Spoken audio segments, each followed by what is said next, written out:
देखो, हम लोग क्या पढ़ने जा रहे हैं? पूरे यूनिवर्स को। क्या किसको पढ़ने जा रहे हैं? यूनिवर्स को। यूनिवर्स को। यूनिवर्स का हिंदी होता है ब्रह्मांड। यूनिवर्स का हिंदी होता है ब्रह्मांड। ब्रह्मांड। ठीक है।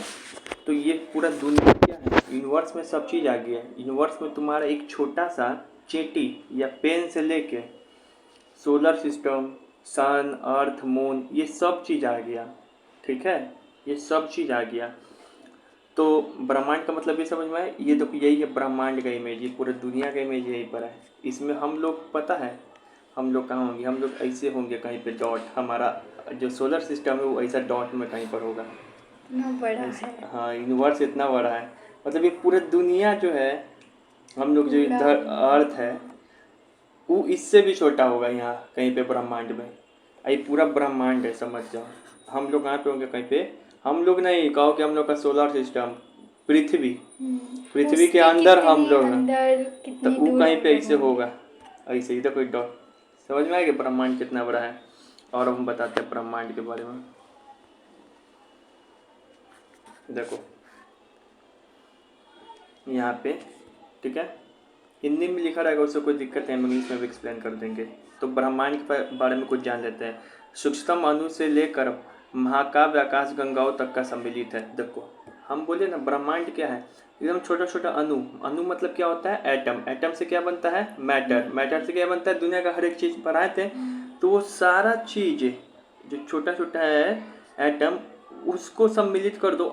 सब आकाश गंगा भी सम्मिलित कर दो। मिल्की वे गैलेक्सी, हम लोग जिस गैलेक्सी में रहते हैं उस गैलेक्सी का नाम है मिल्की वे गैलेक्सी। अभी बताएंगे गैलेक्सी क्या होता है। बस अभी समझ जाओ कि आकाश गंगा नाम का कोई चीज़ होता है या मिल्की वे गैलेक्सी नाम का कोई चीज़ होता है। ऐसा बहुत सारा गैलेक्सी है, उन सब को शामिल कर लो तो उसको मिलकर बनता है यूनिवर्स। जो ब्रह्मांड है वो अनंत, असीमित और लगातार विस्तार हो रहा है। यानी कि जो तुम्हारा यूनिवर्स है वो असीमित है। तुमको दिख रही है तुमको कितना बड़ा है। अब वो विस्तार हो रहा है, रुका हुआ बढ़ता नहीं जा रहा है। है, वो बढ़ता बढ़ता जा ही रहा जा रहा है, बढ़ता ही जा रहा है, बढ़ता ही जा रहा है, बढ़ता ही जा रहा है। वो रुका हुआ नहीं है। ठीक है, अभी तुमको प्रूफ दिखाएंगे कैसे। फिर इसके अंदर क्या क्या है ब्रह्मांड के अंदर? तो इसमें विभिन्न उपग्रह है। उपग्रह का मतलब होता है सैटेलाइट। उपग्रह का मतलब होता है सैटेलाइट। जैसे जैसे हर एक ग्रह होता है ना, 9 प्लैनेट, 8 प्लैनेट है। प्लूटो को हटा दिया गया। जैसे मरकरी, वेनस, अर्थ, मार्स, जुपिटर, सैटर्न, उसको उसको हिंदी में बोलते हैं बुध, शुक्र, शनि, मंगल। तो ये सब क्या है? ग्रह है। उन सबको इंग्लिश में क्या कहेंगे? प्लैनेट। अब उन सब के ग्रह का, किसी किसी ग्रह का नहीं भी है उपग्रह, लेकिन अधिकांश ग्रह का क्या है? उपग्रह है, यानी कि अपना प्लैनेट भी है। जैसे कि अर्थ है, ये अर्थ है। अब अर्थ का ये मून क्या है? हम लोग के दिखाई पड़ता है। मून हम लोग का सैटेलाइट है। मून जो है अर्थ का सैटेलाइट है, यानी कि मून जो अर्थ का उपग्रह है, प्लेनेट है। हाँ ये मून है ना। ये नहीं, प्लैनेट नहीं, उपग्रह है, सैटेलाइट है। मतलब ये हम लोग अर्थ है, तो हम लोग के चारों ओर मून चक्कर लगाते रहेगा। जैसे सन के चारों अब अगर हम अर्थ लोग जब लगाते हैं तो सन का सैटेलाइट हम लोग हो गए। ठीक है, तो इसमें ये भी शामिल रहेगा। इसका मतलब कि जो यूनिवर्स में क्या क्या शामिल रहेगा? उपग्रह शामिल रहेगा। उपग्रह मतलब सैटेलाइट। सैटेलाइट मतलब जैसे मून बता दिए, मून प्लैनेट है, उपग्रह है, ग्रह है, उपग्रह है। इसी तरीके से जितना भी ग्रह है, प्लैनेट है, तुमको वो 9 8 वो भी शामिल रहेगा। तारा, तारा भी शामिल रहेगा। सब चीज़, तारा दिखाई पड़ता है आसमान में। सूर्य क्या है? तारा ही है, स्टार है। वो प्लैनेट नहीं है, ना ही वो क्या है? ग्रह है, ना ही उपग्रह है। वो क्या है? स्टार है। सूर्य सबसे बड़ा स्टार है। सूर्य सबसे बड़ा स्टार है। नहीं, उससे भी बड़ा है, लेकिन हम लोग को पता नहीं है अभी। ऐसा हम लोग नहीं बोल सकते। मतलब बड़ा स्टार है, ये समझ जाओ एक तरीके से। फिर तो मतलब सूरज भी किसी का चक्कर लगाता होगा? सूरज नहीं लगाता है किसी का चक्कर। लगाता है, वो भी लगाता है, बताएंगे धीरे धीरे। तो आकाश गंगा जो है, बहुत सारा आकाश गंगा भी होता है। तो आकाश गंगा मतलब गैलेक्सी। देखो बहुत सारा और भी खगोलीय पिंड, मतलब इसका इंग्लिश हुआ सेलेस्टियल बॉडीज, और भी रहता है। जैसे कि धूमकेतु, कॉमेट्स, मेट्रियोट्स, एस्ट्रॉइड्स, ये सब क्या होता है? ये सब भी आसमान में घूमते रहता है। ये सब होता क्या है? दिखाएंगे धीरे धीरे, धीरे धीरे। लंबा चैप्टर है थोड़ा, 4 दिन चलेगा। तो वो सब भी घूमते रहेगा, ठीक है ना। आसमान में घूमते रहता है, लेकिन तुमको दिखाई नहीं पड़ता है। तो ये इतना सारा चीज़ तुमको शामिल रहता है किस में? यूनिवर्स में। यूनिवर्स में बताओ क्या क्या बच्चों शामिल रहता है? उपग्रह, ग्रह, तारा आकाश, गंगा यानी कि मिल्की वे गैलेक्सी, सब टाइप का गैलेक्सी, गैलेक्सी, और अनदर सैटेलाइट्स, सेलेस्टियल बॉडीज, मतलब सेलेस्टियल बॉडीज मतलब खगोलीय पिंड, मतलब जैसे जिसमें एस्ट्रॉइड आ गया, कॉमेट्स आ गया, दुनिया का हर एक चीज़ शामिल है, बस इतना मोटा मोटी समझ जाओ, ठीक है। ये सब चीज़ शामिल हो गया। अब हम तुमको एक चीज़ बता रहे हैं, जैसे कि हाँ आगे बताएंगे आकाशगंगा जब पढ़ाएंगे तब। अब देखो, अच्छा चलिए अब हम लोग ब्रह्मांड का दूरी नापते हैं, यहाँ से देखते हैं कि कैसे नापते हैं हम लोग यहाँ से ब्रह्मांड का दूरी कैसे नाप पाएंगे यहाँ से ब्रह्मांड का दूरी। देखो इसको 3 तरीके से नाप सकते हैं, एक तो खगोलीय इकाई में यानी कि AU यानी कि एस्ट्रोनॉमिकल यूनिट में, एक होता है प्रकाश वर्ष में यानी कि लाइट ईयर्स में, एक होता है पार्सेक के रूप में यानी कि पार्सेक के रूप में। जैसे कि तुम किसी भी ये दो डिस्टेंस के बीच का दूरी नाप सकती हो, किलोमीटर में, मीटर में, सेंटीमीटर में, मिलीमीटर में। इसी तरीके से अगर यहाँ है हम लोग पृथ्वी पे, तो यहाँ ब्रह्मांड है पूरा, तो इस ब्रह्मांड के बीच का दूरी नाप सकते हैं हम लोग किस में, पार्सेक में, एस्ट्रोनॉमिकल यूनिट में, लाइट ईयर में, ठीक है। तो तुमसे पूछे लाइट ईयर क्या है, क्या है, तो तुम बोले दूरी मापने वाला की इकाई है, डिस्टेंस मापने वाला क्या है, यूनिट है, डिस्टेंस मापने वाला क्या है, यूनिट। अभी सबका वैल्यू जानते हैं, ठीक है। देखो पृथ्वी से सूर्य तक का औसत दूरी कितना है, 150 मिलियन किलोमीटर। मतलब ये पृथ्वी है और ये सूर्य है, ये पृथ्वी है और ये सूर्य है। इन दोनों के बीच का दूरी कितना है, तो तुमको याद रखना है, एवरेज दूरी है 150 मिलियन किलोमीटर। 150 million kilometre. हाँ, इसको और भी पॉइंट के फॉर्म में लिखेंगे तो एग्जाम में कभी ऐसे भी आ सकता है 1.5 इंटू 10⁸ किलोमीटर, या तो 150 मिलियन किलोमीटर लिखा हुआ होगा, या फिर उन्हें लिखा रहेगा तो क्या लिखा रहेगा 1.5 इंटू 10⁸ किलोमीटर। और इसको मीटर में चेंज कर देंगे तो क्या आ जाएगा, 3 जीरो और नीचे चला जाएगा तो क्या बच तो 1.5 इंटू 10⁵ मीटर, ठीक है। तो इतना है तुमको 1 एस्ट्रोनॉमिकल यूनिट का बीच वैल्यू। तो अब फिर प्रकाश वर्ष क्या होता है, लाइट ईयर। तो ये भी देखो एक वर्ष में प्रकाश कितना दूरी तय किया, वही डिस्टेंस है। मतलब कि देखो ये लाइट है, कोई भी लाइट है, अब ये लाइट एक साल में, सन का जो लाइट है एक साल में कितना डिस्टेंस ट्रेवल किया, इसी का वैल्यू को बोलते हैं लाइट ईयर। मतलब ये सन का प्रकाश लाइट वर्ष यहाँ तक पहुँचता है कितना देर में, 8 मिनट 2 सेकेंड, आगे है उस सवाल में, ठीक है। 8 मिनट 2 सेकेंड 20 सेकेंड याद कर दो, ठीक है। 8 मिनट 20 सेकंड। तो देखो मान लो कि ये सन है, तो इस सन का जो लाइट है एक साल में कितना डिस्टेंस ट्रैवल करता है, उसी के आधार पे उसी को वैल्यू को क्या बोलते हैं, लाइट ईयर। उसी के वैल्यू को क्या बोलते हैं, लाइट ईयर। ये प्रकाश वर्ष इसको हिंदी में बोलते हैं। अब इसका वैल्यू क्या होता है, एक लाइट ईयर का वैल्यू होता है 9.6 इंटू 10⁻12 किलोमीटर। 9.6 इंटू 10⁻12 किलोमीटर, समझ में आ गया। इसको मीटर बदलेंगे तो क्या हो जाएगा, मीटर बदल किलोमीटर को मीटर बदलने के लिए क्या करते हैं, 1000 से डिवाइड। तो 1000 से डिवाइड करेंगे तो 10⁻12 है, तो नीचे कितना हो जाएगा 10⁻3, तो इससे कटेगा तो कितना आ जाएगा 10⁻9। पता आता है ना करने। ये जब पावर ये बेस सेम हो तब क्या हो जाएगा 10⁻12 माइनस 3, तो कितना आ जाएगा 10⁻9, ठीक है, समझ में आया। अब 1 पार्सेक का ठीक है ना, 1 लाइट ईयर का वैल्यू इतना है। मतलब जो सन से रोशनी निकलता है ना, तो एक साल में इतना किलोमीटर दूरी ट्रैवल करेगा। कितना, बोलो मेरे साथ, 9.6 10⁻12 किलोमीटर। मतलब 9.6 इंटू 10⁻12 किलोमीटर, 9.6 10⁻12 मतलब 9.6 किलोमीटर चलो और उसमें 10 गुना फिर चलो, और फिर उसका 12 गुना से भी उसका ऊपर बहुत है, तुम सोच नहीं सकते हो। ये सन के द्वारा सन एक साल में इतना डिस्टेंस ट्रेवल करता है। सन का लाइट, सन नहीं, सन का लाइट, ठीक है ना, इसी को बोलते हैं 1 लाइट ईयर। अब पार्सेक का मतलब क्या होता है, पार्सेक का मतलब, तो पार्सेक भी दूरी मापने का इकाई है और ये सबसे बड़ा इकाई है पार्सेक। पार्सेक का वैल्यू क्या होता है, 1 पार्सेक का वैल्यू होता है 3.26 लाइट ईयर, यानी कि 3.26 प्रकाश वर्ष। मतलब हमको नापना है दूरी पार्सेक में, तो लाइट ईयर एक ईयर में जितना ट्रैवल किया तो किया ही, उसमें कितना से इंटू कर देंगे 3.26 से। तो इन सभी से हम लोग क्या है, सन का दूरी मापते हैं, फिर सन को आधार बना के पूरा यूनिवर्स का, हमको तो पता नहीं ना यूनिवर्स कहाँ तक है, अनुमान लगाते हैं, ठीक है ना, इन सभी से। इतना में तुमको यही याद रखना है कि तुमको कि ब्रह्मांड में दूरी मापने का कितना इकाई है? 3 3 इकाई। इकाई, एक कौन? लाइट ईयर, एक लाइट ईयर, जिसका वैल्यू क्या है? 1 लाइट ईयर का वैल्यू 9.6 हाँ 10 की पावर 12 किलोमीटर। बहुत बढ़िया। 1 लाइट ईयर को क्या बोलते हैं? एक साल में एक साल प्रकाश के द्वारा तय किया गया दूरी। एक ठीक साल है, में प्रकाश की दौड़ तय किया गया दूरी। अब फिर एक और क्या है? खगोलीय इकाई, जिसको एस्ट्रोनॉमिकल यूनिट बोलते हैं। ये क्या बताता है? पृथ्वी और सूर्य के बीच में कितना दूरी है? वो है ये 150 मिलियन 150 किलोमीटर। मिलियन अब किलोमीटर। वैल्यू में कितना लिख देंगे? 1.5 इंटू 10 की power 8 kilometre. Kilometre. One parsec भी क्या है? ये भी दूरी मापने का इकाई है।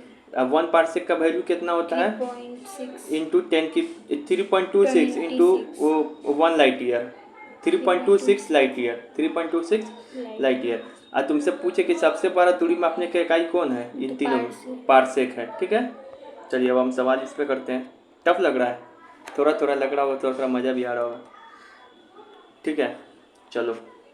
दूरी मापने का सबसे बड़ा इकाई कौन है? बताओ तो इन तीनों में। पार्सेक। तो इसे ऑप्शन मार देंगे। ठीक। अब 1 पार्सेक का वैल्यू कितना होता है? 3.26 लाइट ईयर। लाइट ईयर तो छोटा ही होगा ना, लाइट ईयर जितना वैल्यू होगा उसमें 3.26 इंटू कर देंगे तो क्या बन जाएगा? पार्सेक।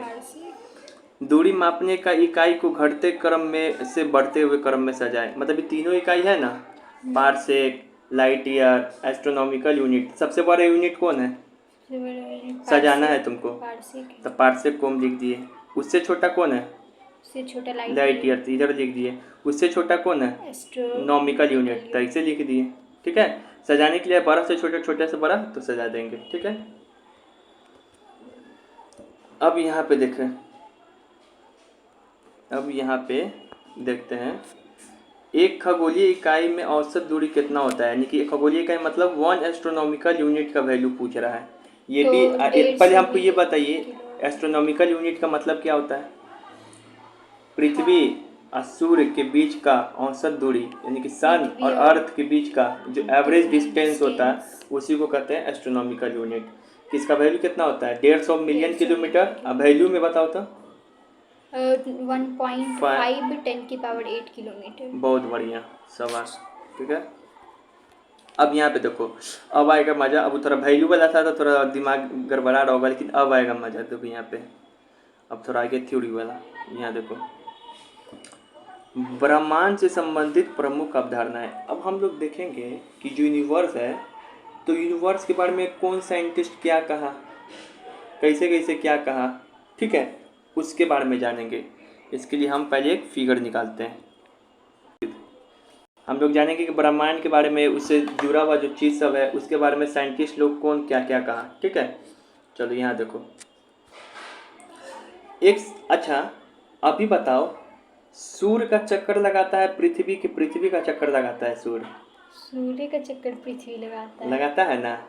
पहले जो एकदम साइंटिस्ट आया ना, वो बोला क्या, इस कि देखिए बीच में है ना, एक बीच में टॉलमी नाम एक पादरी, एक साइंटिस्ट था यूरोप में, जो पादरी भी था। पादरी मतलब पोप मतलब जो क्रिश्चियन लोग का पंडित होता है वो, उसका नाम था टॉलमी। वो टॉलमी जो था, जो जियोग्राफी जो पढ़ते हैं हम लोग, जियोग्राफी भूगोल, उसका फादर ऑफ जियोग्राफी उसी को बोलते हैं, भूगोल का पिता। तो टॉलमी बोला ना कि देखिए ये जो सेंटर में ना अर्थ है, सेंटर में क्या है? अर्थ है, सेंटर में अर्थ है। अब अर्थ का चक्कर तो मून लगाता है, अभी भी लगाता है। इतना तक सही बोला, लेकिन एक चीज़ गलती बोल रहा, क्या? सेंटर में अर्थ है और इसके चारों ओर सन चक्कर लगाता है। उल्टा बात बोल दिया शुरुआत में ये। अभी ऐसा थ्योरी है क्या? गलत है, गलत है ना। लेकिन ये क्या बोला था टॉलमी कि सन जो है चारों ओर चक्कर लगाता है, किसका? अर्थ का। अर्थ को बीच में केंद्र में रख दिया, सेंटर में, और उसके चारों ओर किसको घुमा दिया? सन को। प्रयास किया, नहीं पता तो गलत बात बोल दिया। इस थ्योरी को बोलते हैं हम लोग जियोसेंट्रिक थ्योरी। जियोसेंट्रिक थ्योरी, ठीक है, जियोसेंट्रिक थ्योरी बोलते हैं। ठीक है, इसको भू केंद्रित सिद्धांत बोलो, या फिर हिंदी में भू केंद्रित सिद्धांत या जियोसेंट्रिक थ्योरी। अब ठीक है, ये हो गया। एक बार की फिर बात है, हमारे इंडिया में भी ऋषि मुनि सब जो थे ना वैदिक काल में, बहुत विद्वान थे, उसका वैल्यू नहीं किया गया। वो विस्तार रूप में तो नहीं बता पाए, लेकिन वही सबसे पहली बार बता दिए थे। वो ऋषि मुनि का नाम है बराहमिर। बराहमिहिर। बराहमिहिर नाम के एक ऋषि मुनि थे वैदिक काल में। वही बोले कि पता है भारतीय लोग, सूर्य जो है बीच में रहता है और उसके चारों ओर चक्कर लगाता है अर्थ। उनको कैसे पता चला? पता कर लिया अपना, उतना दिमाग का तेज था अपना। पानी में आसमान को देख देख के उसका इमेज बैठा रहता था। आसमान में पानी एकदम शांत जल हो, एकदम शांत जगह चल जाओ तो आसमान का पूरा चित्र पानी में आ जाएगा देखना है, वही सब देख देख के। मतलब अपनी हाँ, तो ये बात सत्य हो गया। लेकिन उस समय उनको वैल्यू नहीं दिया, ऐसे ही भारतीय लोग को पहले वैल्यू नहीं दिया जाता था, तो इनका बात दब गया। फिर जो है ना, एक जो आए तुमको, एक साइंटिस्ट का नाम है कॉपरनिकस, निकोलसन कॉपर नहीं। कॉपरनिकस। कॉपरनिकस जो आए तो वो बोले क्या कि ए पादरी, तुम गलत बोल रहे हो। पृथ्वी है बीच में, सूर्य उसके चारों ओर चक्कर लगाता है। पृथ्वी भी सॉरी, सन बीच में है, पृथ्वी उसके चारों ओर चक्कर लगाता है। ब्राह्मीर वाला ही बात बोला ये भी। तो पहले के ज़माने में पता है, पादरी के खिलाफ कोई कुछ बोल देता ना तो उसको सजा हो जाता था। क्यों? क्या है, हम भगवान हैं, हम देवता है, हम जो बोल दिए वही सही है। इसको बार बार बोला गया। अब जो इसके खिलाफ बोलता था ना, पादरी के खिलाफ, उसको सजा हो जाता, मार दिया जाता। तो इसको बोला बार बार कि है तू देखो दूरबीन से, वो डर के मारे बोल दिया हाँ हाँ हाँ हाँ हम ही गलत है, हम ही गलत है।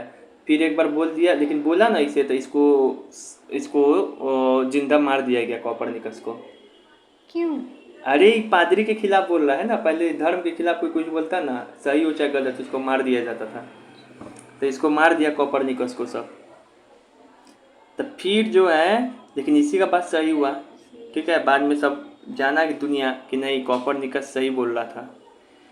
तो ये जो सिद्धांत है जिसमें सन कहाँ पर है, बीच में, अर्थ उसके चारों ओर चक्कर लगाए, वर्तमान में भी हम लोग यही पढ़ते हैं सोलर सिस्टम में, सौरमंडल में।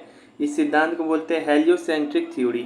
हेलियोसेंट्रिक थ्योरी, या इसी को बोल सकते हैं हम लोग सूर्य केंद्रित सिद्धांत, क्योंकि सूर्य है केंद्र में, तो सूर्य केंद्रित सिद्धांत। ये कौन दिया था? कॉपरनिकस।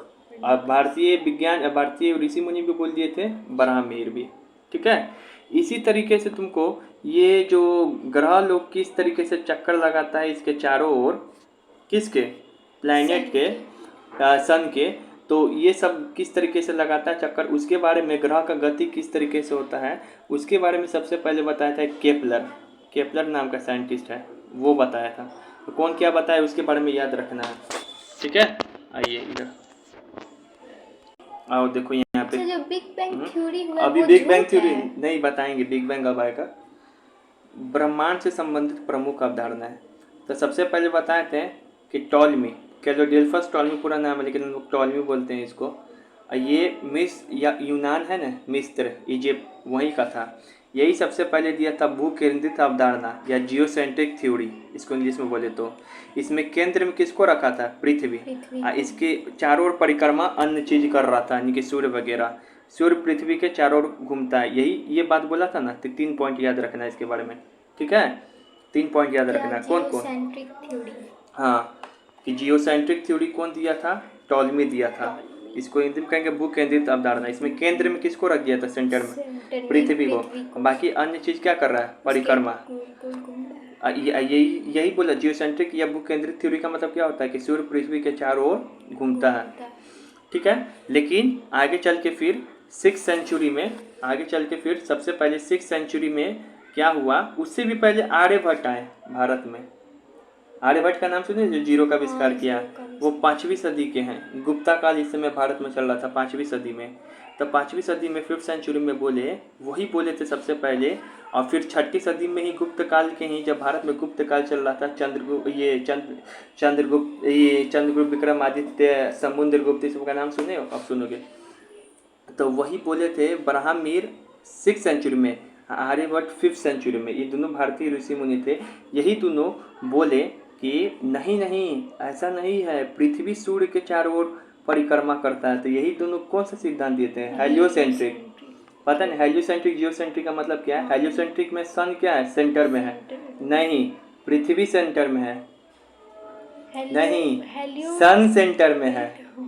हेलियोसेंट्रिक का मतलब सन सन सेंटर में है और उसके चारों ओर पृथ्वी परिक्रमा लगाता है। समझ में आ गया? तो ये लोग सिद्धांत दिए। जियोसेंट्रिक में पृथ्वी सेंटर। समझ में आ गया?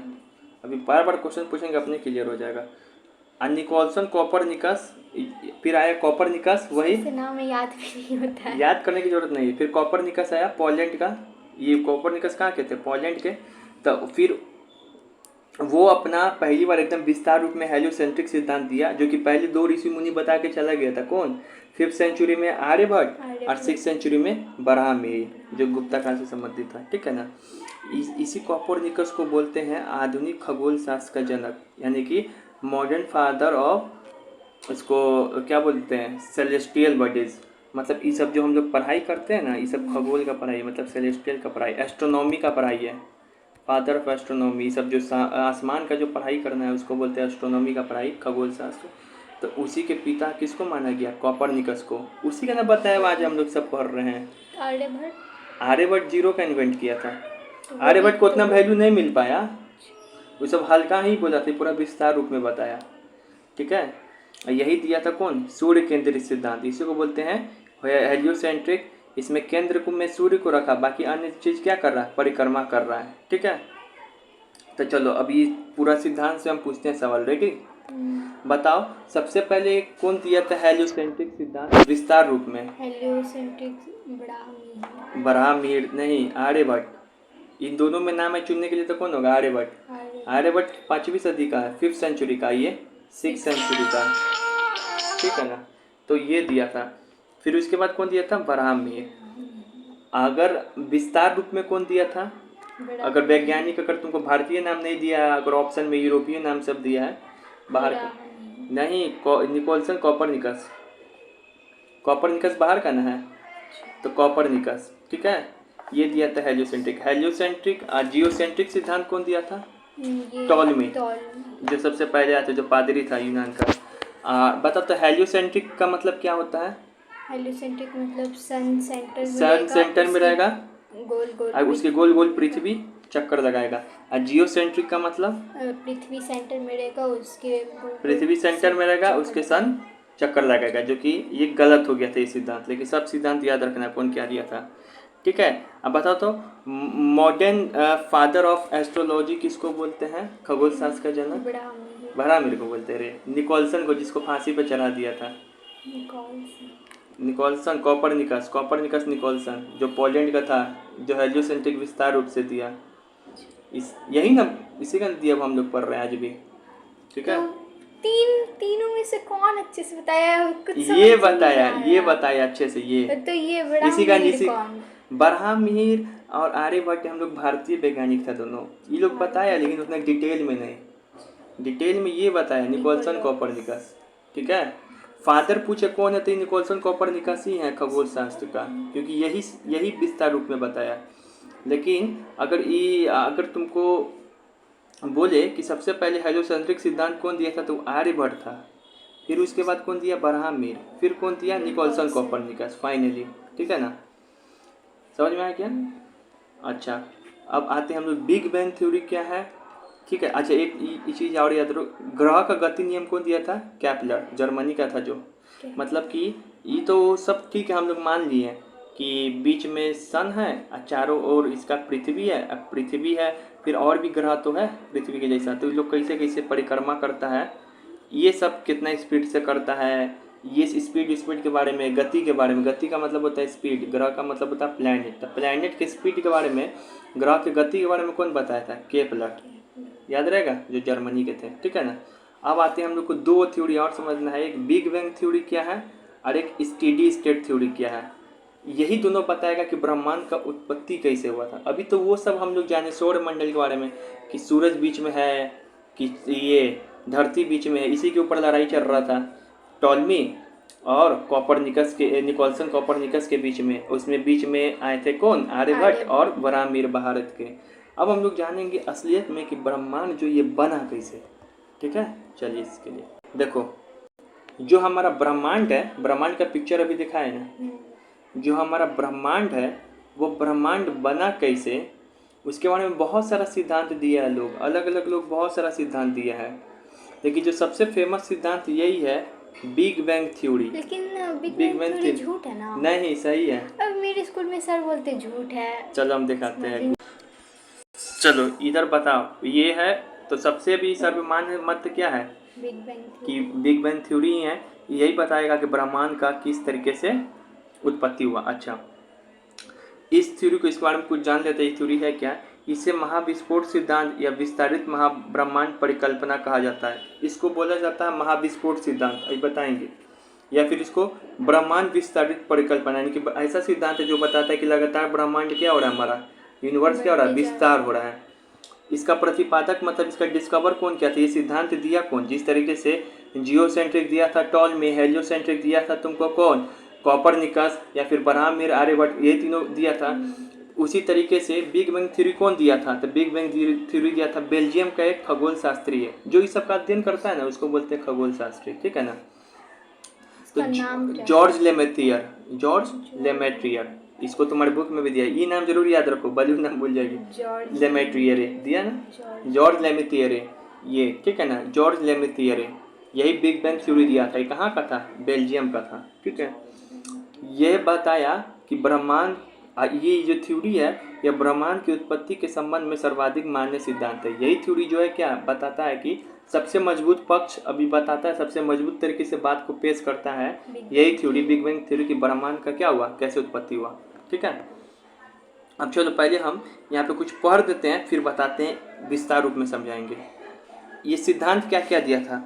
तो आरंभ में सभी पदार्थ जिनमें ब्रह्मांड की उत्पत्ति हुई एकांकी परमाणु के रूप में अनंत तापमान और घनत्व के साथ अति सूक्ष्म आयतन के स्थान पर स्थिर थे। देखो कह रहा है पहले, कितना साल पहले? 13.8 अरब साल, यहाँ लिखा हुआ 13.8 अरब साल पहले। इतना 100 साल पे अरब, 13.7 अरब साल, समझ में आ रहा है कितना लंबा समय हो गया। इतना पहले ये दुनिया का सारा एनर्जी ना इतना छोटा सा डॉट में था, ये पूरा ब्रह्मांड इतना छोटा सा डॉट में था। कैसे? मानना पड़ेगा, ये थ्योरी कहता है ये पूरा ब्रह्मांड क्या चीज था, इतना छोटा सा डॉट में था। इतना बड़ा हाँ, ब्रह्मांड, इतना पूरा ब्रह्मांड। यहाँ पे यही लिख रहा है, देखिए आरंभ में सभी पदार्थ जिससे ब्रह्मांड की उत्पत्ति हुई है, सभी पदार्थ, ये मतलब सब चीज, अर्थ उर्थ दिस दैट, सब इतना छोटा डॉट में, इससे भी छोटा डॉट में होगा। इसको बोला गया था सिंगुलैरिटी, ठीक है ना। सभी परमाणु एकांकी परमाणु, यानी कि यही एक सिंगल परमाणु, यही मतलब एक सिंगल एटम के अंदर था, ठीक है ना। अब जब ये एटम के अंदर था तब बताओ, इसके अंदर से बहुत सारा चीज चाहेगा कि एक, अच्छा तुमको देखो एक रूम है, मान लो एक रूम के अंदर बहुत सारा आदमी को बंद कर देंगे तो सब निकलना चाहेगा कि नहीं निकलना चाहेगा? बहुत सारा आदमी को बंद कर दिए, तोड़फाड़ करना चाहेगा कि नहीं? तुरंत 10 दिन तक बंद कर दिए, बिना खाने पिए दिए, निकलना चाहेगा। तो इसी के अंदर सब चीज़ था। अब इसके अंदर बहुत सारा तापमान था, बहुत सारा घनत्व था, घनत्व मतलब डेंसिटी, तापमान मतलब टेम्परेचर, और एक बहुत ही सूक्ष्म आयतन वाली जगह, मतलब बहुत छोटे वाले आयतन वाली जगह पर था, ठीक है।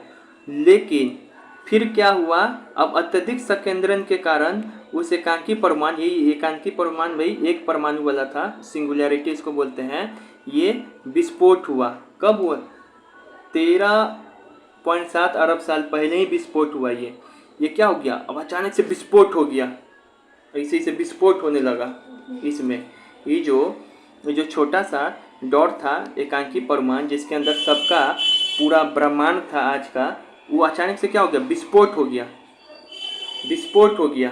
अभी जैसे ही विस्फोट हुआ ना, कब हुआ था? 13.7 अरब साल पहले, यानी कि ब्रह्मांड का उत्पत्ति कब हो गया? विस्फोट मतलब उसमें से बम जैसे उड़ता है, उसमें से बहुत सारा चीज निकलेगा। तो तुमसे पूछेगा ब्रह्मांड की उत्पत्ति कब हुआ? आज जो ब्रह्मांड 13.7 अरब साल पहले, 13.7 अरब साल पहले तब विस्फोट हो गया।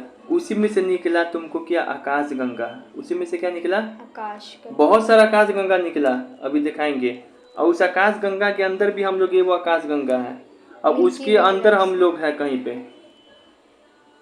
इतना बड़ा ब्रह्मांड है। धरती के अंदर भी हम लोग कहीं पड़ा हाँ, है, हाँ। उसके अंदर भी कहीं, कहीं उसके पड़ा है। अंदर भी कहीं पड़ा तो है। यही ये बिग बैंग सिद्धांत यही बोला, समझ में आ गया। अब फिर बोला कि जैसे ही विस्फोट हो गया ना, तब उसके जैसे विस्फोट हो गया तो 1.43 सेकेंड, मतलब 2 सेकेंड से भी कम में, 2 सेकेंड से भी कम में वो क्या हो गया, अंतरिक्ष जैसा अभी जो पूरा सैटेलाइट उटेलाइट सब आ गया था पूरा, जैसे विस्फोट हुआ उसके 1.43 सेकेंड बाद, मतलब 2 सेकेंड से भी कम के बाद क्या हो गया था, पूरा जो अभी चांद तारा सितारा हीरा मोती सब देखते हैं सब आ गया था, और सारा फिजिक्स का लॉ वगैरह लगना स्टार्ट हो गया था, भौतिकी का नियम भी लगना स्टार्ट हो गया था। इसी को कहते हैं बिग बैंग थ्योरी। समझ में आया? मतलब बहुत बड़ा दिमाग है।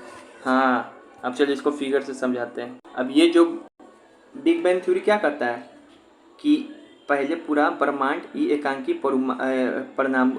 परमाणु में था, सिंगुलर आइटम में। अब उसके बाद क्या हुआ, 13.7 अरब साल पहले क्या हो गया, ये अचानक से विस्फोट हो गया। क्योंकि इसके अंदर क्या चीज़ था, बहुत तापमान था, टेम्परेचर बहुत था, घनत्व यानी कि डेंसिटी बहुत था, और इसका आयतन कम था ना, आयतन मतलब वॉल्यूम बहुत कम है ना, इतना सारा कम वॉल्यूम में इतना सारा एनर्जी था। अचानक से 13.7 अरब साल पहले क्या हो गया, विस्फोट हो गया। ठीक है, जैसे ही विस्फोट हुआ तो उसके 1.43 सेकेंड बाद क्या हो गया, सारा चीज़ आ गया दुनिया में, चांद सितारा हीरा मोती सब अपने आप आ गया, उसमें से निकला, अपने आप कहाँ से आ गया, उसमें से निकला सब चीज़, पूरा दुनिया बन गया, धरती बन गया। सब कुछ अपने आप बन गया। हाँ, अब धरती बन गया, इससे अभी पूरा यूनिवर्स बन गया ऐसे। अब इस यूनिवर्स में बहुत सारा आकाश गंगा है, हैं, अब बहुत सारा आकाश गंगा है। हम लोग किसी यहाँ पे किसी आकाश गंगा में होंगे। अब इस आकाश गंगा को हम लोग जूम करके देखें, इसको जूम करके देखें इस आकाश गंगा में, हम लोग मान लो देखें कि हम लोग इसमें हैं, तो इसको और जूम करके देखें तो हम लोग देखें कि यहाँ सन है, इसके चारों ओर बहुत सारा प्लैनेट मूव कर रहा है। समझ में आया? जबकि वास्तव में बहुत ही छोटा है, यहाँ दिखाई भी नहीं पड़ रहा होगा। ऐसे हुआ पूरे ब्रह्मांड का उत्पत्ति। अब हम सवाल पूछते हैं, बिग बैंग थ्योरी कौन दिया था? जॉर्ज लेमेथियर, जो बेल्जियम का था। बिग बैंग थ्योरी किसके बारे में बताता है कि ब्रह्मांड का उत्पत्ति कैसे हुआ, कि पर्वत का उत्पत्ति कैसे हुआ, नहीं ना, ब्रह्मांड का उत्पत्ति कैसे हुआ। और ये थ्योरी यह बोलता है कि ब्रह्मांड जो है लगातार विस्तार हो रहा है, बढ़ते जा रहा है। इस ब्रह्मांड का निर्माण विस्फोट से हुआ है। क्या चीज़ हुआ है? तब तुम करोगे कि नहीं ये लगातार बढ़ रहा है, ये बात को कैसे मान ले कि लगातार ब्रह्मांड जो है लगातार बढ़ रहा है, बढ़ते जा रहा है, विस्तार होते जा रहा है, हमको तो नहीं दिख रहा है, हमको तो चांद भी आज भी वहीं पे दिख रहा है। तो हम दिखाते हैं, पूरे हम लोग चलते। अब चलो हम लोग है ना इसका साक्ष्य देखते हैं। किसका साक्ष्य? साक्ष्य मतलब क्या होता है? प्रूफ देखते हैं बिग बैंग थ्योरी का, कि किस तरीके से ब्रह्मांड क्या हो रहा है, विस्तार हो रहा है। आप हमको प्रूफ दीजिए, निर्माण बता दिए कि हमारा यूनिवर्स कैसे बना। मन हल्का हो गया होगा अब। हाँ, बहुत सारे में सवाल थे, कैसे बना, क्या हुआ। अब तुम स्कूल में पढ़ा दोगे, ठीक है, सर को। और उसके बाद तुम ये बताओ कि सर अब आप ये बताइए कि इसका विस्तार भी हो रहा है, कैसे हो रहा है? हाँ, तो वो कैसे हो रहा है? तो देखो, आकाश गंगा के मध्य लगातार बढ़ती दूरी। देखो, एक आदमी था जिसका नाम है एडविन हेबल बताएंगे सर। हेबल नाम का एक आदमी था, वो अपना टेलीस्कोप से, हेबल टेलीस्कोप बनाया। वो टेलीस्कोप से देखता था हर रोज, उसमें से आकाश गंगा कुछ ऐसा टेलीस्कोप विकसित किया देखने वाला, उसमें बहुत सारी चीज़ दिखाई पड़ता था। अभी भी तो देखता है साइंटिस्ट लोग। तो वो देखा कि इसमें से जो आकाश गंगा है, ये आकाश गंगा होता क्या है, बार बार आ रहा है शब्द, हम बताएंगे, इसका यही टॉपिक है, अभी बस रटो। तो ये देखा है कि जो आकाश गंगा है ना हमारा, वो लगातार विस्तार हो रहा है। क्या हो रहा है? तो एक प्रमाण वो है, और प्रमाण, एक प्रमाण और ये है जो सबसे महत्वपूर्ण प्रमाण है, ये रेड शिफ्ट घटना। वो देखा और उसको पता भी चल गया हो रहा है। हाँ, पूरा दुनिया को फिर दिया, इमेज भेजा। अब फिर एक है रेड शिफ्ट घटना। ये बिग बैंग थ्योरी से संबंधित है कि बिग बैंग कि हमारा ब्रह्मांड है ना विस्तार हो रहा है। ठीक है, अब ये इसमें होता क्या है, इसको समझने के लिए थोड़ा पीछे चलना पड़ेगा हम लोगों को। रुक जाओ, इसमें थोड़ा एकदम कंसंट्रेट होकर समझेंगे बच्चों। रेड शिफ्ट घटना के बारे में समझने जा रहे हैं, तो इसके पहले तुमको 3 चीज़ याद करना होगा, 3 चीज़ समझना होगा। देखो, कोई भी तरंग है ना, कोई भी लाइट पता है, लाइट चलता है, लाइट यहाँ से यहाँ तक चल रहा है ना, हम बताए नहीं है कि सन का लाइट 1 साल में कितना डिस्टेंस ट्रेवल करता है, उसी को ना लाइट ईयर बोलते हैं। और इस 1 लाइट ईयर का वैल्यू क्या होता है? 1 लाइट ईयर का 9.6 इंटू 10⁻12 किलोमीटर। भूल गए? इसमें भी दिया होगा 1 लाइट ईयर का वैल्यू। तब अभी जो आ रहा है ये सबसे हार्ड चैप्टर है ही। तो ये जो आ रहा है लाइट, तो ट्रैवल करके ना आ रहा होगा तो कैसे चलता होगा? हम लोग की तरह चलता होगा? नहीं।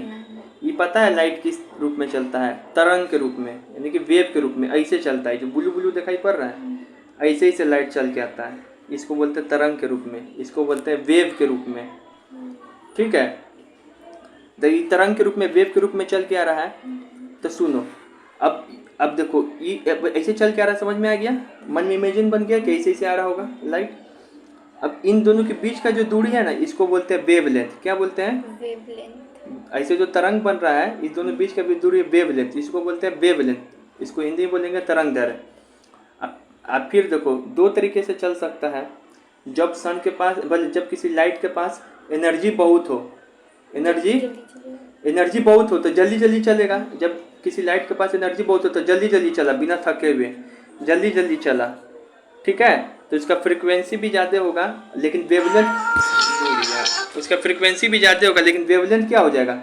कम। लेकिन मान लो किसी लाइट के पास अगर एनर्जी कम हो, कितना होता है वैसे? वैल्यू हम बता देंगे। लेकिन मान लो किसी लाइट के पास एनर्जी कम हो, तो लाइट के पास एनर्जी कम है तो देखो रुक, लेवल का चल रहा है, रुक गया, फिर बहुत देर रुक गया, धीरे धीरे सुस्ता के चल रहा है, उसका वेवलेंथ भी ज़्यादा होगा। तो उसका वेवलेंथ ज़्यादा होगा। तो यहाँ एक चीज़ रट लो, यहाँ पे समझ गए कि अगर कोई लाइट है, लाइट चलता है ऐसे, ठीक है, तो लाइट के पास अगर एनर्जी बहुत होगा तो ये चलेगा ऐसे ऐसे। तो ये जो बीच का जो डिस्टेंस, इसको कहेंगे वेवलेंथ। ये वेवलेंथ। तो जब लाइट के पास एनर्जी ज़्यादा हो तो वेवलेंथ क्या होता है उसका? वेवलेंथ लैम्डा, यानी कि तरंग दैर्घ्य कम। लेकिन अगर किसी लाइट के पास एनर्जी कम हो तो उसका वेवलेंथ यानी कि तरंग दैर्घ्य क्या हो जाएगा? बताओ, ज़्यादा हो जाएगा। समझ में आया? ये बस अब इतना समझो, इसका अप्लाई होगा। ठीक है, अब एक और फिर, अब यहाँ पे देखो एक चीज़ और देखो। मान लो कि तुम खड़ा हो और तुम्हारे पास गाड़ी जब आता है तो हॉर्न बताओ तेजी से सुनाई पड़ता है, लेकिन यही गाड़ी अगर दूर चला जाएगा तो आवाज़ कम सुनाई पड़ता है, आवाज़ कम सुनाई पड़ता है। तो जब पास आ रहा है ना तो इसके पास एनर्जी बहुत है, इसके पास साउंड के पास एनर्जी बहुत है, तो वेवलेंथ क्या हो जाएगा? कम। जब दूर चला जाएगा, वेवलेंथ मतलब वही डिस्टेंस ट्रेवल करना, जब दूर चला जाएगा तो वेवलेंथ ज़्यादा हो जाएगा। लेकिन एनर्जी क्या हो जाएगा? कम हो जाएगा। इतना समझ गए? एक चीज़ और समझना है, रुक जाओ, चलो हम बता रहे हैं अब। रेड शिफ्ट घटना को समझने के लिए, तुम रेनबो देखा है? आसमान में रेनबो कैसे बनने लगता है? 7 को कलर रहता है, तो पता है आसमान वाइट कलर है ना जो निकलता है वो 7 कलर से मिल के बनता है। ये जो भी हम लोग का CFL बढ़ रहा है उसमें भी 7 कलर है। तो याद रखना, व्हाइट लाइट कितने कलर से मिलकर बनता है? 7 कलर। 7, ठीक है ना? कौन कौन कलर? तो विव की ओर याद रखो, VIBGYOR।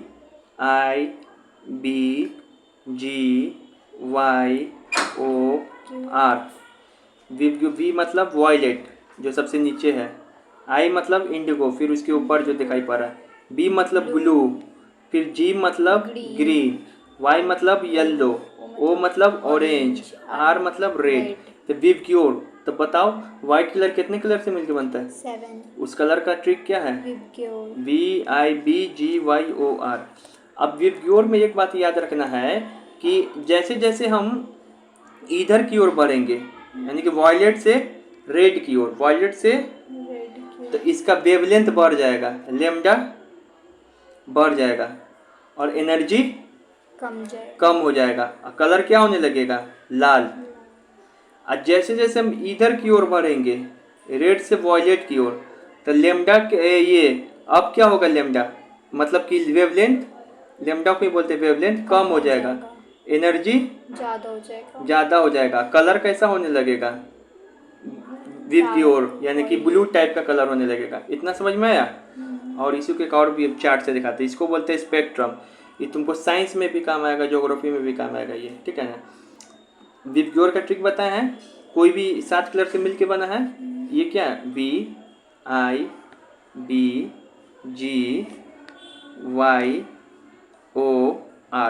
बताओ, जैसे ही हम इधर से इधर की ओर जाएंगे क्या बढ़ेगा?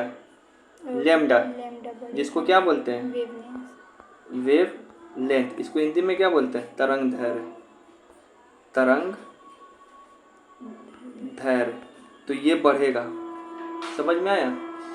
लेकिन जैसे जैसे हम इधर की ओर जाएंगे वेवलेंथ कम होगा। कलर कैसा होने लगेगा? ब्लू या वॉयलेट की तरह होने लगेगा। समझ में आया? अब रेड शिफ्ट घटना समझ में आ जाएगा। उधर बनाइए अभी रेड शिफ्ट घटना। देखो, ये यह बोलता है कि अगर कोई वस्तु मतलब तारा हमसे, यानी कि जो निरीक्षक जो देख रहा है, दूर जाएगा तो तरंग दैर्घ्य बढ़ेगा, यानी कि उसका वेवलेंथ बढ़ेगा। अब किसका? प्रकाश का, यानी कि तारा से जो लाइट निकल रहा है उसका। और आवृत्ति कम होगा, यानी कि फ्रीक्वेंसी क्या होगा? कम होगा। और अब हमें अब वह तारा कैसा दिखाई पड़ेगा? लाल दिखाई पड़ेगा। कहने का मतलब ये है, रेड शिफ्ट घटना का मतलब ये है, हम रेड शिफ्ट घटना को किस लिए पढ़ रहे हैं? ये बात साबित करना चाह रहा है साइंटिस्ट कि यूनिवर्स का क्या हो रहा है? एक्सपैंड हो रहा है। ब्रह्मांड का क्या हो रहा है? एक्सपैंड हो रहा है। ठीक है, अब चलो, अब मान लो कि हम यहाँ पे तुमको बैठा दिए, तुम ये है, तुम यहाँ से बैठ के क्या देख रहे हो? यूनिवर्स को देख रहे हो। ठीक है, तुम यूनिवर्स में दूरबीन से क्या कर रहे हो? देख रहे हो।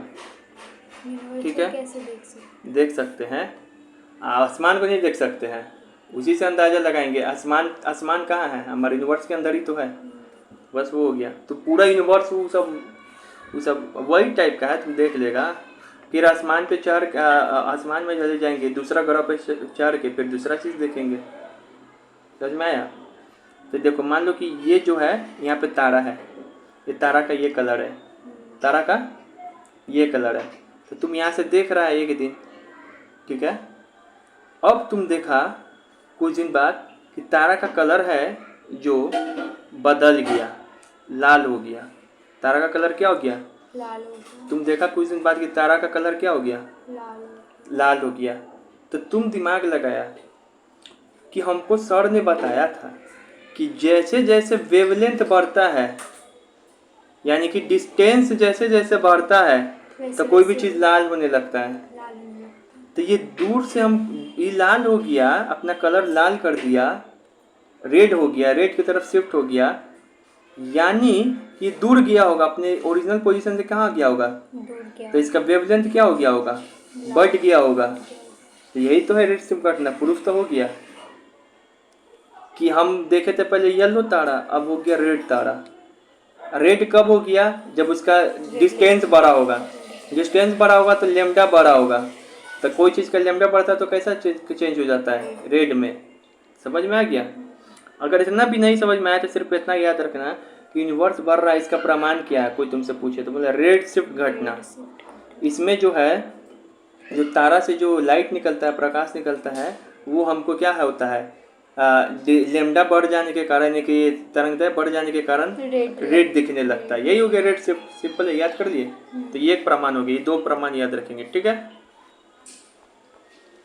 और आते हैं इधर की एक और प्रमाण है, कॉस्मिक माइक्रोवेव रेडिएशन बैकग्राउंड। इसको इंग्लिश में बोलते हैं CMB। ये एक ऐसा प्रकाश है, ब्रह्मांड के सबसे प्राचीनतम प्रकाश है, कॉस्मिक माइक्रोवेव रेडिएशन बैकग्राउंड। ठीक है ना? यह बिग बैंग से उत्पन्न ऊर्जा का प्रकाश का अवशेष है। मतलब जिस समय एक्सप्लोजन हुआ था ना, उस समय वो प्रकाश छूट गया था। वो प्रकाश हमको आज भी दिखाई पड़ता है। इससे पता चलता है कि यूनिवर्स का क्या हो रहा है? एक्सपेंशन हो रहा है। समझ में आ गया? मैंने तुमको ये 2 याद रखना है कि हेबल टेलीस्कोप से देखे तो आकाशगंगा यानी कि गैलेक्सी सब दिखाई पड़ रहा है कि इसका एक्सपेंशन हो रहा है। और रेड शिफ्ट घटना भी बताता है कि ब्रह्मांड का क्या हो रहा है? विस्तार हो रहा है। ठीक है, और एक सवाल पूछ लेते हैं इसके ऊपर। इधर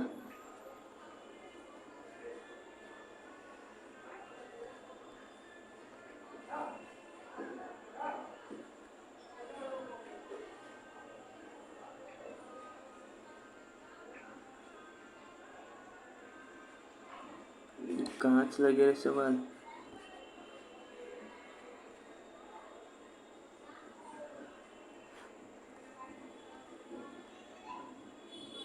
ये देखो एक सवाल है, यहाँ पे बताओ।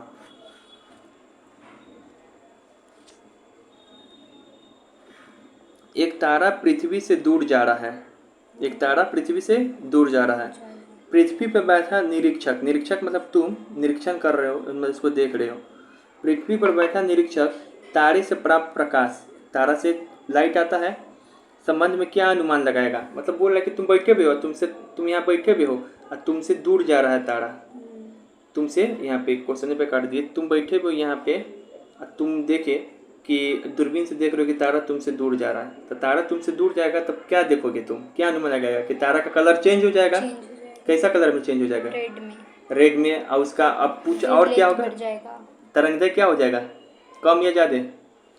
ज़्यादा हो जाएगा। अब ऑप्शन चुनो, तरंगदैर्घ्य कम होगा कि ज़्यादा होगा? ज़्यादा होगा। मार दिए, बना तो लिए इतना टफ क्वेश्चन। यही सवाल पूछता कि तुम बैठे हुए हो और तुम्हारे पास तारा, तारा लग रहा है कि तुम्हारे नज़दीक और आ रहा है, तो उसका तरंगदैर्घ्य क्या होता है? येलो होता कलर, भाई ब्लू होने लगता कलर। और तरंगदैर्घ्य क्या होता है? कम होती है। फ्रीक्वेंसी उल्टा होता है, फ्रीक्वेंसी बढ़ जाता है लेकिन तरंगदैर्घ्य कम होता है। ठीक है, चलो एक और क्वेश्चन। तो हम जैसा कि अभी थोड़ा देर पहले बोले बिग बैंग थ्योरी हो गया, अब यहाँ पे एक सवाल कर लेते हैं। बिग बैंग थ्योरी किसकी उत्पत्ति का व्याख्या करता है? अगर ऐसा सवाल है, समुद्र का, क्या इसे समुद्र बताया कि समुद्र कैसे, पर्वत का, कि ब्रह्मांड के यूनिवर्स के, ऐसे फंसाएगा ऑप्शन। ठीक है, तो ब्रह्मांड का। अब यहाँ पे देखिए बहुत सारा सिद्धांत दिया गया था कि पृथ्वी का कैसे उत्पत्ति हुआ है, पृथ्वी ब्रह्मांड का कैसे उत्पत्ति हुआ था, क्यों सिद्धांत थोड़ी है। लेकिन एक और भी दिया था लेकिन वो फ्लॉप रहा। लेकिन सबसे ज़्यादा फेमस कौन रहा? Big bang. लेकिन एक और के बारे में जान लेते हैं, इसके बारे में पूछ लेता है कभी कभी। साम्य अवस्था इस सिद्धांत, इसको बोलते हैं इंग्लिश में स्टेडी स्टेट थ्योरी। इसको बोलते हैं ब्रह्मांड का अस्थिर अवस्था का संकल्पना भी बोला जाता है। यह किसने दिया था? ये भी ब्रह्मांड की उत्पत्ति से ही संबंधित था। ये दिया था तुमको हार्मन बॉन्ड ने, या फ्रेयाड होयली ने और थॉमस गोल्ड ने, 3 आदमी ने मिलकर दिया था। इतना अच्छा, ये जॉर्ज लेमेंट्रे वो बिग बैंग दिया था, लेमेंट्रे। ये कौन दिया था? हार्मन बॉन्डी, फ्रेयाड होयली या थॉमस गोल्ड। इसको शॉर्टकट में ऐसे याद रख सकते हो तुम, होयली बॉन्डी गोल्ड, होयली बॉन्डी होयली गोल्ड, ये तीनों मिलकर दिया था साम्य अवस्था सिद्धांत, जिसको इंग्लिश में बोलते हैं स्टेडी स्टेट थ्योरी, जिसका और भी मतलब होता है कि ब्रह्मांड का स्थिर अवस्था का संकल्पना। ठीक है, देखो ये क्या बोला था ना कि देखिए जो कोई एक्सप्लोजन नहीं हुआ है, कोई ऐसे बिग बैंग टाइप का कोई चीज़ नहीं हुआ ब्रह्मांड में, कितना छोटा में था। आज जैसे तुम्हारा ही वाला विचार बोल, ऐसा कुछ नहीं हुआ है, ऐसा नहीं दिया है। ये बोला कि ऐसा कुछ नहीं हुआ है बिग बैंग।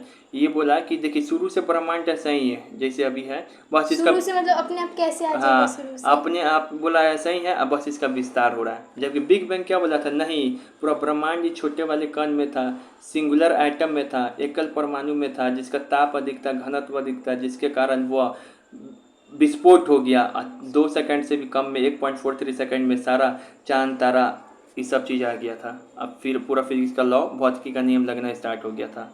ठीक है, तो तुमको याद रहेगा। अब इस पर सवाल पूछते हैं, पूछेगा साम्य अवस्था सिद्धांत, या इसी को इंग्लिश में बोलते हैं स्टेडी स्टेट थ्योरी, या इसी को बोलते हैं ब्रह्मांड का स्थिर अवस्था का संकल्पना कौन दिया था? तो 3 आदमी, बॉन्डी, होयले, गोल्ड, जिसके नाम में रहेगा बॉन्डी, होयले, गोल्ड। ये किसकी उत्पत्ति से संबंधित सिद्धांत है? तारों का, ग्रह का, ब्रह्मांड का। तो ब्रह्मांड से उत्पत्ति सिद्धांत 2 है। ठीक है, अब हम पूरा रिवीजन कराते रहे, नहीं तो तुम्हारा क्या हो जाएगा? बाउंस हो जाएगा ये सिद्धांत वाला बात। अब देखो, अब सिद्धांत जो पढ़े थे तो फिर से रिवीजन करा दे रहे। रिवीजन मोड है कि टॉलमी दिया था किसका सिद्धांत? तो भू केंद्रित अवधारणा, जियोसेंट्रिक, जिसमें बोला था कि अर्थ बीच में है और सूर्य चक्कर लगाता है। फिर आया था तुमको हेलो, चलो, तो ये बोला था क्या चीज कि टॉलमी दिया था। ठीक है ना, जियोसेंट्रिक थ्योरी, इसमें ये बोला था बीच में है, बाकी सन उसके चक्कर लगा रहा। फिर बरामीर है और आर्यभट्ट आया 5वीं सदी में और बरामीर आया 6वीं सदी में, दोनों भारतीय वैज्ञानिक था। ये बोला उल्टा, नहीं, ये कौन दिया था? हेलियोसेंट्रिक, जिसमें सन बीच में है, बाकी पूरा पृथ्वी प्लैनेट गोल गोल कर रहा है। फिर आया था निकोलसन, जिसको फांसी पर लटका दिया गया था, पोलैंड का था निकोलसन। ये विस्तार रूप में बताया था हेलियोसेंट्रिक सिद्धांत के बारे में, जिसको बोलते हैं सूर्य केंद्रित सिद्धांत। इसमें ये बोला कि सूर्य भी केंद्र में है, बाकी सब कोई परिकल्पना कर रहा है। इसी को आधुनिक खगोल शास्त्र का जनक बोलते हैं, क्योंकि इसी की वजह से आज हम लोग पूरा सोलर सिस्टम पढ़ते हैं। और फिर आया था बिग बैंग थ्योरी, दिया कौन? जॉर्ज लेमेत्रिये ने, जिसने बोला कि ब्रह्मांड का जो ये निर्माण हुआ है छोटे से डॉट से हुआ। इसमें बहुत सारा एनर्जी, ताप, दाब, घनत्व था। फिर विस्फोट हुआ 13 अरब साल पहले, और फिर से ये 1.43 सेकंड बाद चांद, मोती, हीरा सब बन गया, लैला मजनू। फिर ग्रह का गति नियम कौन दिया कि ग्रह है तो इसके चारों ओर गति कर रहा है सब ग्रह, किस तरीके से सूर्य के चारों ओर, तो ये दिया था केपलर। सब याद रखना। फिर स्टीडी स्टेट सिद्धांत कौन दिया था? जो कौन बोला था कि नहीं एक्सप्लोजन नहीं हुआ है, यूनिवर्स एक्सप्लोजन से नहीं बना है, विस्फोट से, शुरू से सही है, बस इसका विस्तार हो रहा है। इसको बोलते हैं साम्य अवस्था सिद्धांत। 3 आदमी मिलकर दिया था, तो बॉन्डी, होयले, गोल्ड। ठीक है, ये सबको याद रखना है। अब हम लोग हैं ये जानेंगे आकाशगंगा क्या हो रहा है उस समय से, उसके बारे में। ठीक है, आकाशगंगा का एक बार फिगर दिखा दे रहे हैं। ये है ब्रह्मांड पूरा, ठीक है। इसी में हम लोग बहुत सारा आकाशगंगा है, करोड़ों आकाशगंगा है, बहुत सारा ऐसा करके बीच में बहुत सारा होगा, करोड़ों। इसी करोड़ों में से हम लोग अंदर भी इंसान सब रहता होगा। हाँ, कोई रहता होगा, अभी खोज नहीं हुआ है। बोले तो कि अभी जितना भी ब्रह्मांड है ना, उसका 4% चीज हम लोग जान पाए हैं। बाकी मान लो ये भी तो ब्रह्मांड होगा, लेकिन हमको इतना ही के बारे में जानकारी है। जो 96% है ये सब, इसके बारे में नहीं पता, पूरा अंधेरा है। ठीक है, तो हम लोग है ना, ये ब्रह्मांड है, इस ब्रह्मांड बहुत सारा आकाशगंगा से मिल के बना हुआ है, बहुत सारा ग्रह इस सब से। तो इस आकाशगंगा के में से हम लोग भी एक आकाशगंगा में रहते हैं। ठीक है, हाँ, यही गैलेक्सी, मिल्की वे गैलेक्सी, हम लोग इसी में रहते हैं।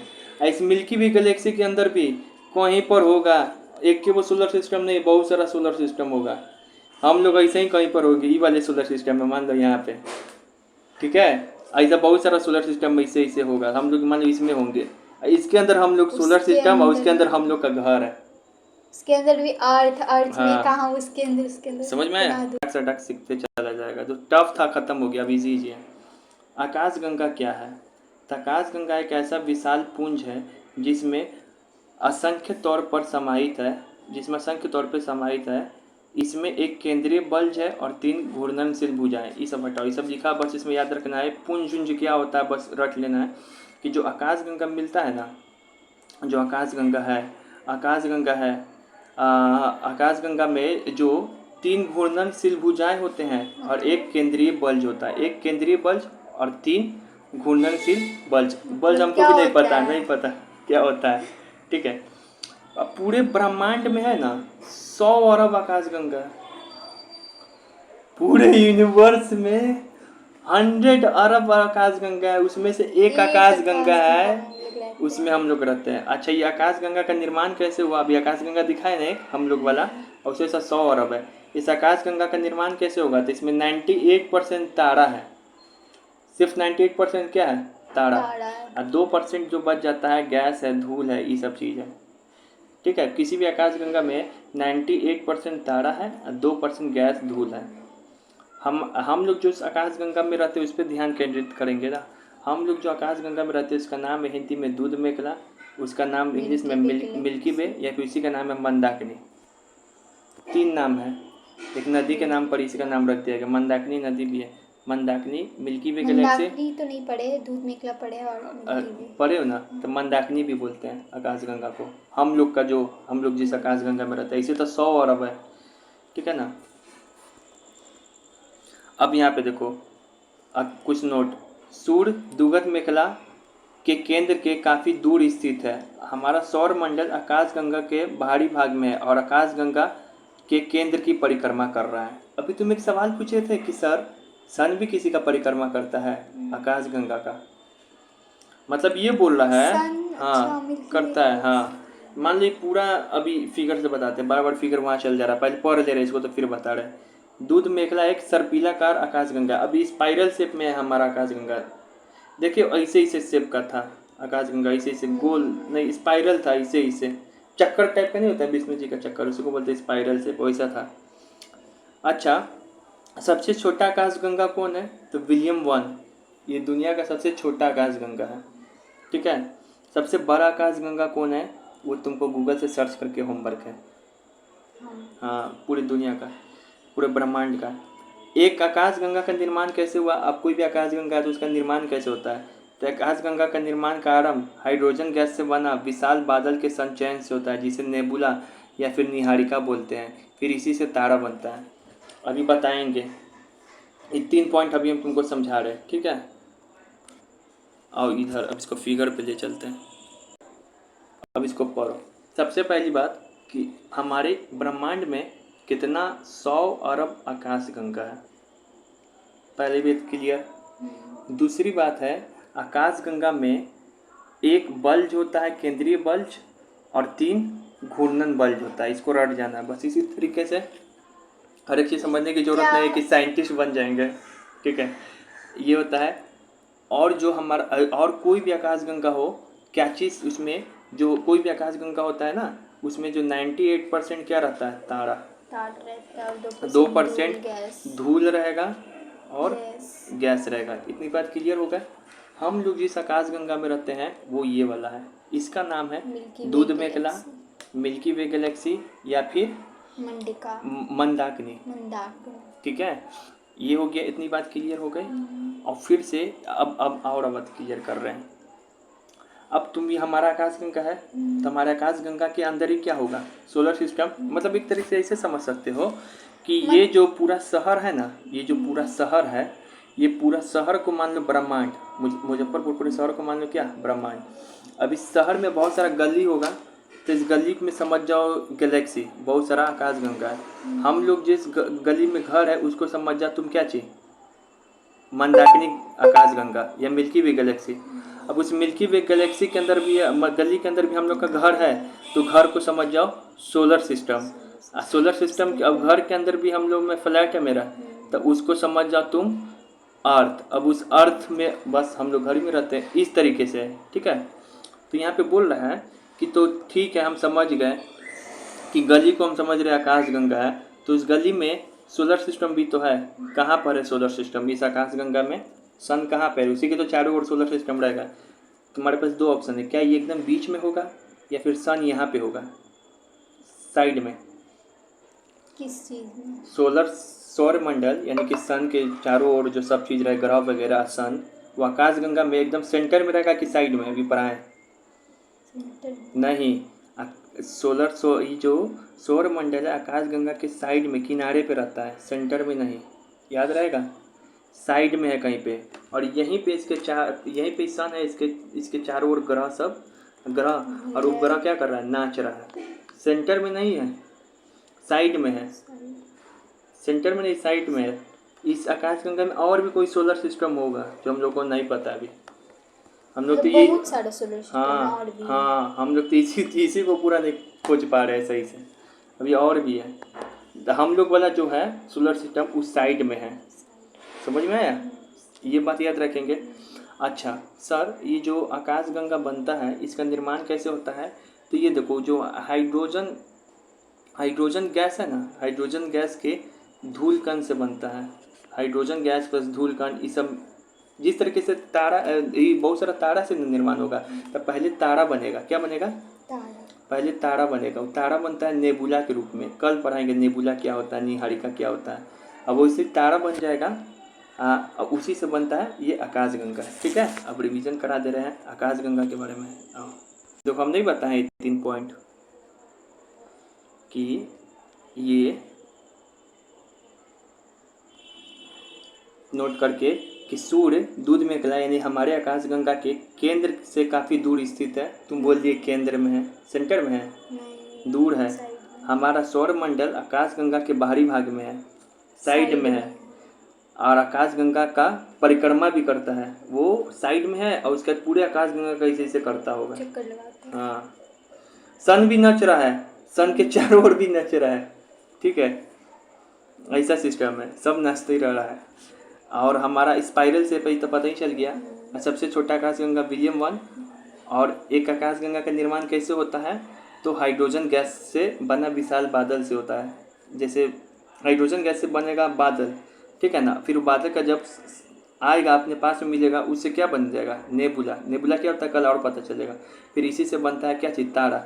और इसी तारा बहुत सारा तारा से मिलके क्या बन जाता है? आकाशगंगा। क्योंकि आकाशगंगा में 98% चीज़ क्या है?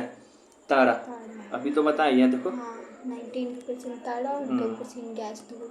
चलिए अब यहाँ पे बताइए, निम्न में से कौन सा कथन सही है आकाशगंगा के बारे में? आकाशगंगा का निर्माण निहारिका नेबुला से हुआ है। सही बात है, नहीं। हुआ तो है। आकाशगंगा नेबुला ही से तो बना है। और नेबुला क्या चीज़ था? ये हाइड्रोजन गैस से बना हुआ बादल। यही सब बादल से क्या बनता है? नेबुला। इन नेबुला से क्या बनता है? तारा। और उसी तारा से क्या बनता है? आकाशगंगा। तो बस अभी के लिए इतना रट जाओ, कल हम नेबुला पढ़ाएंगे, अच्छे से समझ में आएगा कि आकाशगंगा का निर्माण हाइड्रोजन से जो बादल बनता है ना, उसी से बनता है नेबुला। और उसी नेबुला से क्या हुआ है? तारा बनता है। उसी तारा से क्या बनता है? आकाशगंगा। यानी कि आकाशगंगा का निर्माण नेबुला से हुआ है। यस, हाँ, रट जाओ। फिर दूसरा, आकाशगंगा तारों का समूह है। आकाशगंगा को तारों का समूह कहते हैं। हाँ, बहुत सारा है तारा, 98% तारा है आकाशगंगा में। 98% तारा, 2% धूल है। सही है। आकाशगंगा के अंतर्गत तारा, ग्रह, उपग्रह सब आते हैं। सब आते हैं। अरे आकाशगंगा है, इसके साइड में तुमको सूरज है तो तारा हो गया। अब उसके साइड में प्लैनेट सब घूमेगा तो वो उपग्रह हो गया। अब वो प्लैनेट का भी तो चक्कर लगाता है उपग्रह, सैटेलाइट, तो उपग्रह भी हो गया। तो आकाशगंगा में सब आ जाता है। ब्रह्मांड के अंदर आकाशगंगा, आकाशगंगा के अंदर सब। ठीक है, समझ में आएगा? जितना भी एस्ट्रॉइड, कॉमेट्स, ये सब चीज़ आकाशगंगा के अंदर आएगा, क्योंकि सब सोलर सिस्टम का भाग है। ये पूरा ब्रह्मांड है। ब्रह्मांड के अंदर बहुत सारा आकाशगंगा, आकाशगंगा के अंदर सब। और एक चीज़ और इसमें जोड़ दे, अगर एक स्टेटमेंट और पूछते हैं कि हमारा आकाशगंगा अब हमारा सौरमंडल हमारे आकाशगंगा के एकदम केंद्र में स्थित है। सही कथन की गलत? गलत। ठीक है। अच्छा, ये वो और चीज़ पूछ लेते हैं। प्रकाश वर्ष किसकी इकाई है? समय की, दूरी की, चमकीलापन की? प्रकाशगंगा प्रकाश वर्ष से क्या मालूम करते हैं? मतलब लाइट ईयर से। लाइट ईयर किसका यूनिट है? दूरी की। नहीं बताए थे? हाँ। एक लाइट ईयर क्या है? वो बताता है कि सन का प्रकाश लाइट एक साल ईयर में का कितना डिस्टेंस ट्रैवल करता है। और 1 लाइट ईयर का वैल्यू क्या होता है? 9.6 से 10 2 पावर पावर 12 किलोमीटर। ठीक है। अब यहाँ पे देखो, आकाशगंगा वर्गीकृत की गई है। हमारे आकाशगंगा क्या है? विद्युत गैलेक्सी के रूप में, इलेक्ट्रोमैग्नेटिक गैलेक्सी के रूप में। ये सब बात बताएं। अनियमित गैलेक्सी के रूप में, मतलब किसी तरीके से भी जैसे तैसे डिजाइन है हमारा आकाशगंगा का, कि सर्पिलाकार गैलेक्सी के रूप में, स्पाइरल शेप में। तो वो सर्पिलाकार को हिंदी में बोलते हैं स्पाइरल। हमारे आकाशगंगा का शेप है, बकचोदर आकाशगंगा नहीं है, सुंदर है, सर्पिला टाइप का है। बहुत धन्यवाद। इतना आज भर के लिए इतना ही, कल तारे पढ़ेंगे। ठीक है।